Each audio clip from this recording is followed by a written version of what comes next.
in the middle of an asteroid shower. If I don't find shelter soon, I'll be smashed to space dust. When people think of Masters of the Universe, Queen Marlena isn't usually the first character that springs to mind. Even if it is, you probably only remember her spending time in the throne room or worrying about Adam, and it's only occasionally that she gets a standout episode where she plays a more active role. It's easy to overlook her and even easier to forget about her entirely. However, this is what we think makes Marlena Glenn unique. She's the only character in the entire franchise who actually chose to be there. That's right.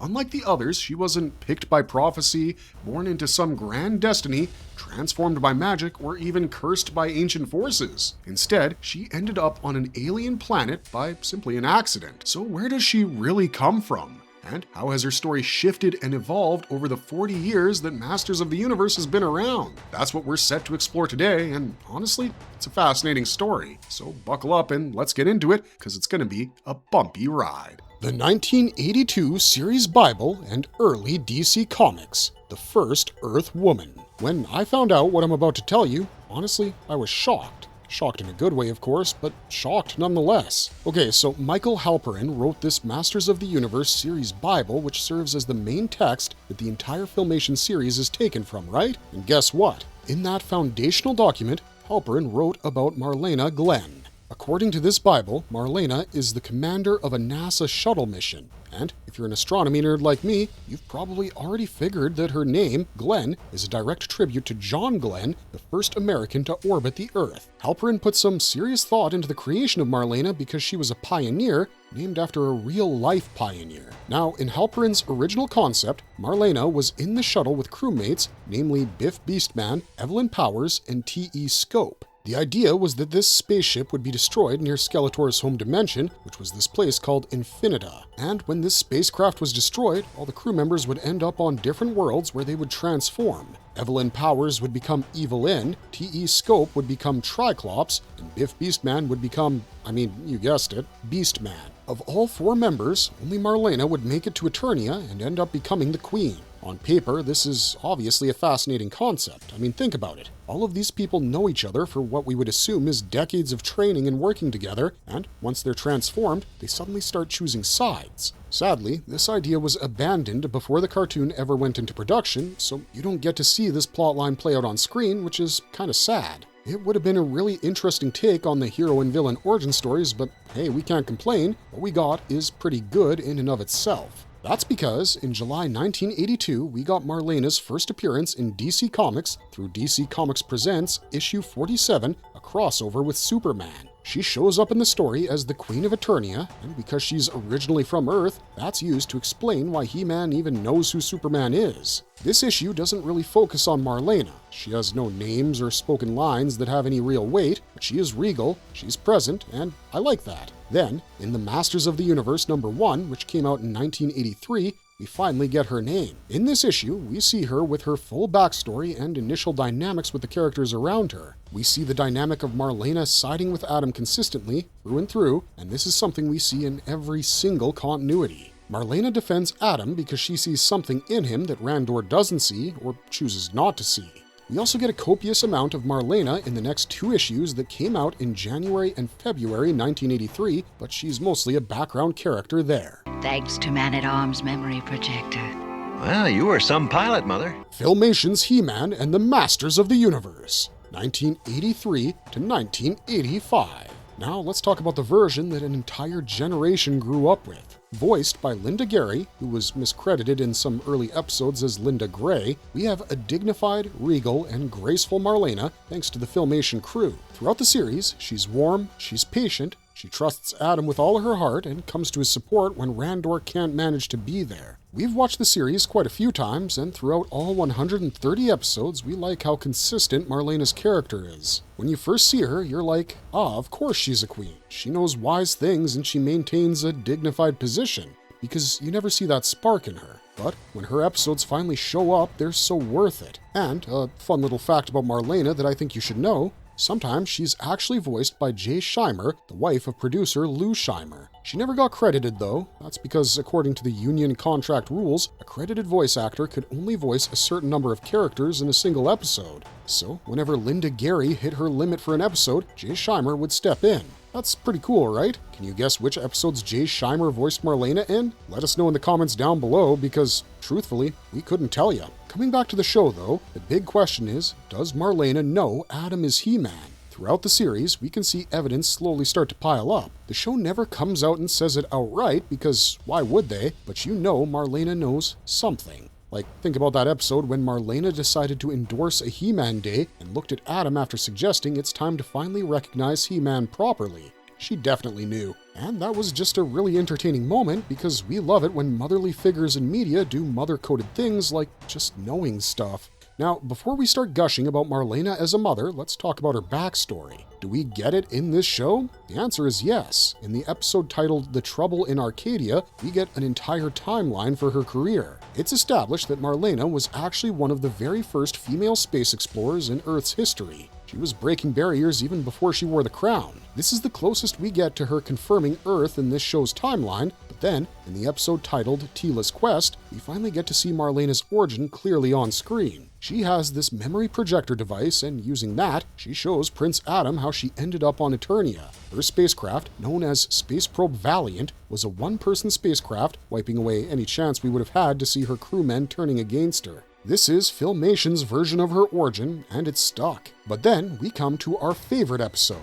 In The Rainbow Warrior, we see this joust between the Royal Guard while Marlena is watching from the sidelines. While talking, she mentions this flying maneuver called the Immelmann turn to Teela, but Teela dismisses it. Later, Marlena goes to the Palace Museum where her NASA spacecraft, the Rainbow Explorer, is kept on display. Randor finds her there, and they have a quiet moment where she acknowledges how much she misses the action of an astronaut's life, even though she loves Eternia so much. And right on cue, Skeletor strikes. He manages to capture all the important characters in one sweep, except of course, Marlena. So she climbs into the Rainbow Explorer and leads the Royal Guard into a full-air assault against Skeletor's forces. Using Chekhov's gun properly, she does an Immelmann turn, and seeing her kick throughout the scene made us so happy. And the best part? When she reaches the victims, she frees Adam first. It was almost like she knew that Adam would be the one to pull the most weight in this rescue mission, and later, when Adam asked her about it, she told him that she knew him because a mother knows things. She says she's proud of him, and honestly, that's all the confirmation we need. Adam had always been held back by keeping his identity a secret, and this one moment is when that weight gets lifted from his shoulders. Not only that, after the battle is over, Randor finally introduces her to the court as the best pilot that Earth ever produced. We loved how poignant this episode was. There's no doubt in our minds that Marlena is a feminist icon, but this episode just confirms it, you know? But still, you gotta wonder, what about Marlena's life back on Earth, the one she left behind? Well, we get answers to that in the episode titled Visitors from Earth. Two astronauts, Colonel Mark Blaze and Major Andrea Steele, accidentally get pulled into the same kind of vortex that Marlena was pulled into and are brought to Eternia. Andrea falls in the courtyard, and to her surprise, she meets Marlena Glenn, the legendary astronaut who got lost in space. Mark Blaze, on the other hand, gets captured by Skeletor, who now wants to use the missiles of the ship on Castle Grayskull. Marlena knew she had to send the astronauts back for their safety and for the safety of Eternia, so she compared her old ship's flight record with theirs and figured out a way to retrace the journey. Andrea gushes over Marlena like she should because Marlena's skills should be legendary. And in the end, Andrea asks Marlena if she'll come with them, but she refuses. Even though she's popular on Earth for her legendary skills, Earth isn't her home, not anymore. Eternia is, and this is something she's completely okay with. And to give her credit, Marlena sticks to her guns. She chooses Eternia every single time. There's one other episode we have to mention, even though it's not from He-Man's story. Yup, we're talking about She-Ra, the Princess of Power. After He-Man and She-Ra rescue Queen Angela from the Harpies, Adora decides to return to Eternia with Adam to meet her parents.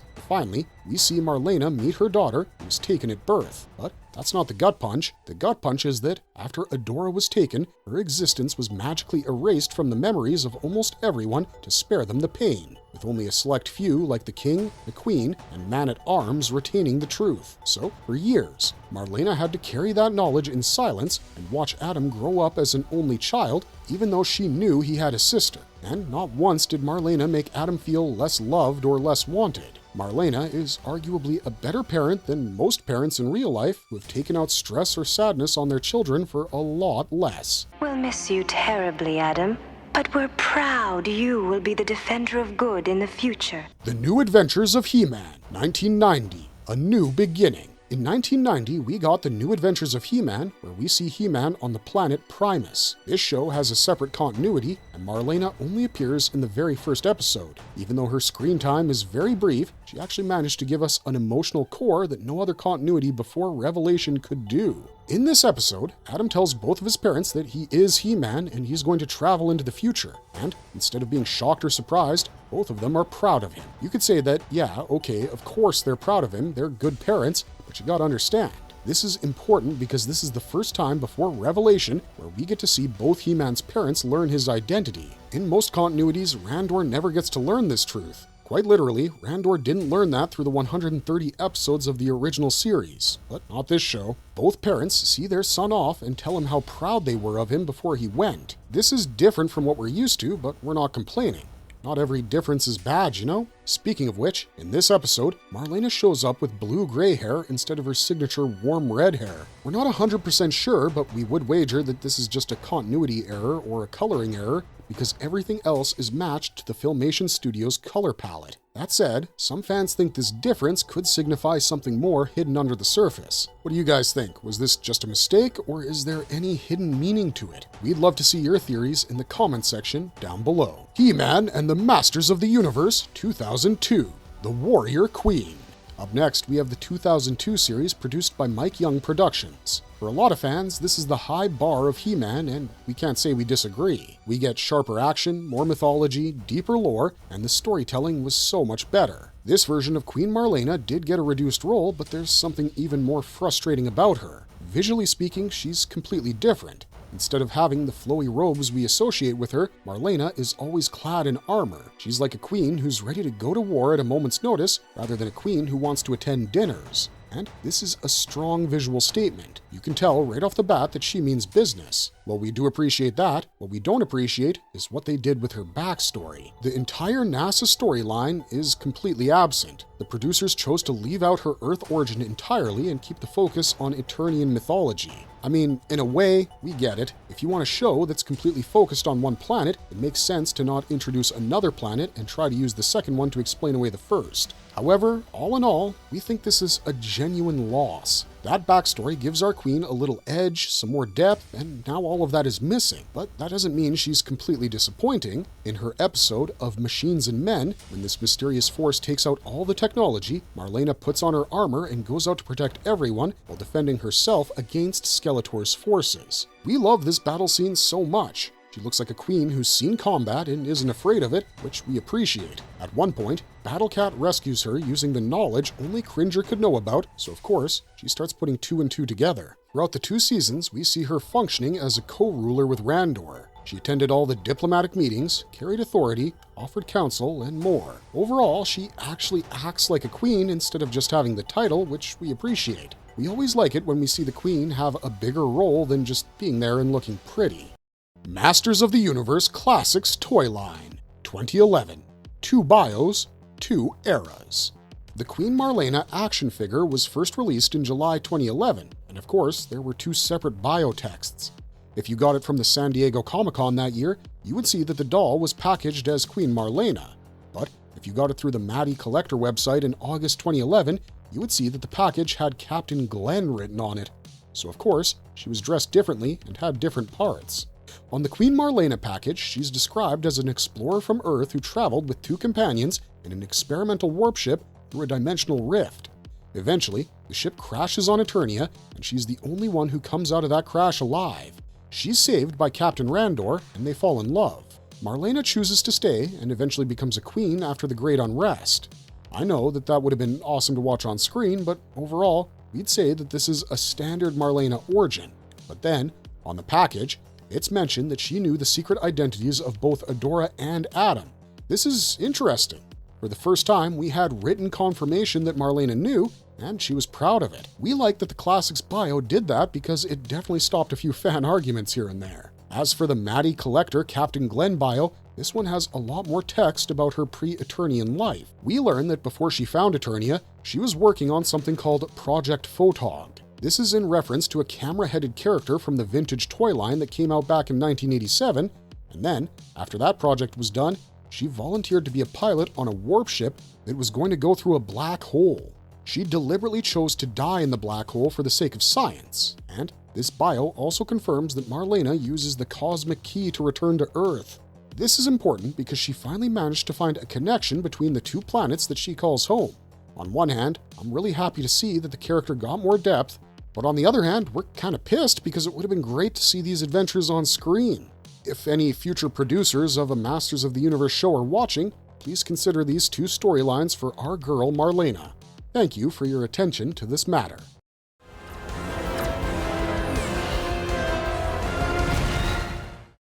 Masters of the Universe Revelation, Netflix 2021.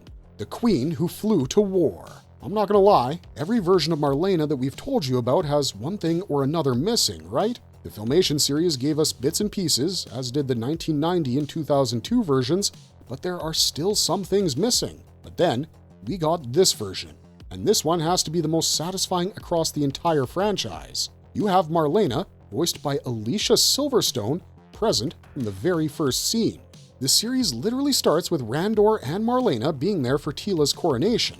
Everything looks all fine and dandy before Skeletor starts to attack Castle Grayskull.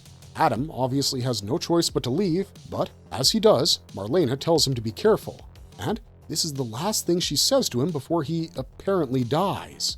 Those two words literally end up becoming a huge weight on Marlena's shoulder. When Man-at-Arms finally reveals Adam's identity after his death, Marlena grieves over the loss of her son because, well, it's her son. For her, He-Man and Adam were never two separate people, and Randor crashes out. He throws Duncan out of the kingdom and starts blaming Marlena for never telling him the truth, and Marlena starts hating it. As time goes on, their marriage gets more and more visibly strained, and when Adam returns from the dead, Marlena and Adam have an honest heart-to-heart. Marlena talks about how she considered going back to Earth before Skeletor returned, and we commend this story for going that route. It feels realistic. Marlena was grieving her son too, along with Randor, but of course, that doesn't mean that Randor can just keep taking out his anger on her, so eventually, she reached her limit. But despite that, she didn't leave. And then, when the battle for Castle Grayskull reaches its peak, instead of being in the safety of the palace, Marlena pilots the Talon fighter and goes into enemy territory to fight alongside everyone. She literally fires Ram Man from the ship like a cannonball to hit Skelegod. And even though those scenes last just a few minutes, we love them so much because finally, she is Marlena Glenn, the woman who fearlessly flew into a black hole. And as far as Randor and Marlena's relationship is concerned, they reconcile, but you can tell it's a work in progress. The 2026 live-action film, Charlotte Riley and the Great Invasion. I come bearing good news in case you haven't heard. We're getting a live-action MGM Amazon movie. It'll be directed by Travis Knight, who gave us Bumblebee, and the script is written by Chris Butler. This will be the first live-action depiction of Queen Marlena in franchise history, and this is genuinely exciting. According to articles from February 2025, she'll be played by Charlotte Riley. In the trailer, we hear Marlena admit that she sent Adam to Earth so that no one could find him. She's doing this because she's from Earth herself. That's right, folks, we're getting the original origin story. Finally, we can't tell you how excited we are about this movie, and the best part? Adam is keeping his mother's surname. In the trailer, we see him as Adam Glenn, which is really kinda cool. We're glad they kept at least one connection between this new live-action remake and the original concept. We try to keep our expectations realistic for live-action movies, but don't let us yuck your yum. Just like you, we're very curious to see how this Marlena will play out, with Nicholas Galitzine, Jared Leto, Idris Elba, Camila Mendes, Alison Brie, and Marina Baccarin on the cast list. We're going to be in theaters when this movie comes out on the 5th of June, 2026. Marlena is no doubt an interesting character. You've got an extraordinary woman who got an opportunity by chance, and she seized it. She fell in love with it, and she stuck by it, even when she didn't want to. She lost her child, and yet she never took out her sadness or rage on the other. She kept going. She was proud of her kid, patient with her husband, and in touch with herself, and whenever given the choice, she remained true to her heart, and we love her for it. We'll admit that the Revelation version is our favorite, but we do have a soft spot for the Rainbow Warrior from the Filmation series.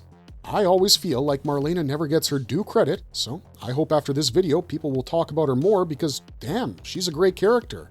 Sadly, with that, we've reached the end of this video. Don't forget to like and subscribe if you want to see more content like this, and let us know in the comments which other He-Man characters you'd like to see us focus on. Otherwise, thanks for watching, stay safe out there, and by the power of Grayskull, we'll see you in the next one.